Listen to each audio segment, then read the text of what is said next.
talking about Advantage plans, just we can start there. Sure. So one of our agents, Victoria, she just wrote a deal for Anthem, I believe it was, and she found a benefit that was deeply hidden in the outline of coverage, where you can provide $500 extra for your service dog. You can do, leash, food, vet visits, $500 stipend, take care of your service dog. And I was just flabbergasted because it's like these Advantage plans are getting so much more nuanced as time progresses.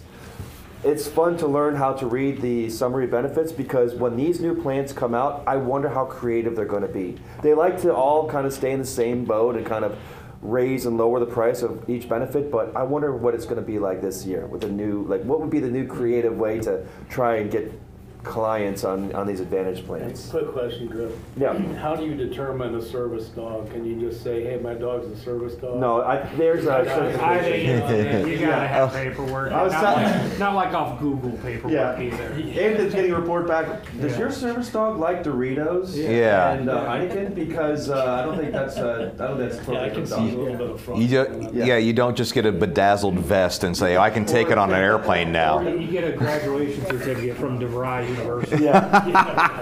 Online dog training. There's the next book. But I mean, it did say, for your service dog, and I'm assuming there's a certification in process. There's a certification that you need to get it paid out.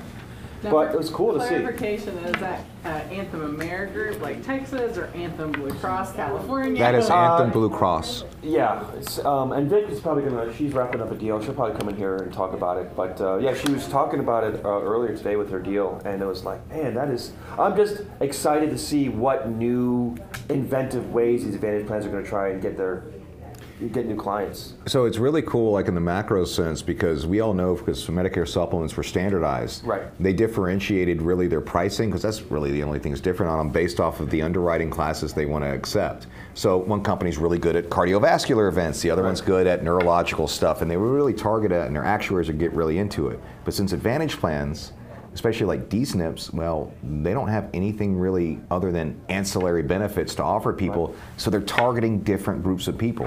Some people love over-the-counter drug and benefits. Some people love the grocery benefit. Some of them love the pet benefit. And it's really neat to see how they're trying to customize, and they're experimenting a lot. But there's also another problem with that. Experimentation leads to a lot of change, and some of the stuff people are signing up with right now will not be available next year. Right. So if you're not careful, you don't really treat your clients right, you're going to lose them in about, now, 6 months. Right, but losing them is different than the way we lose them, because we're talking to people with Advantage plans. If they're dissatisfied with the plan, or if that plan is going away, they're already our clients. They already trust us to review those benefits. I mean, you have to die basically to leave us because we're there.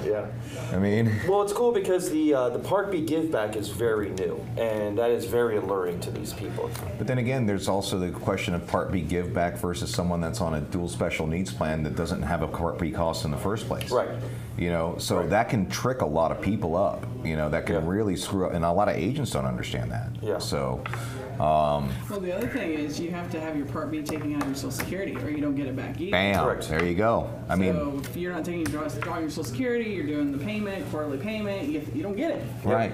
And I've seen that hit a lot of people. Oh yeah. Take a lot of people off bad. Oh, absolutely. Because it's a credit. They don't know that it's a credit. It's not money you're getting. It's a credit. Right. And if you don't have your stuff buttoned down, they will claw that back. And especially if you signed up with a HEAP deal. I don't recommend anyone really go with HEAP deals because I've seen agencies now, especially with some of the folks that we're dealing with, they've closed because they've already spent that money. And they had to go buy new leads, they had to go buy a new assistant, and they had to go do all these things. And all of a sudden, there's a $40,000 clawback on your HEAP deal. And they don't have any operating income, they should just close. And then they take a vector, and they're basically out of the insurance world as an independent now. So it's harsh. So you have to be on top of it.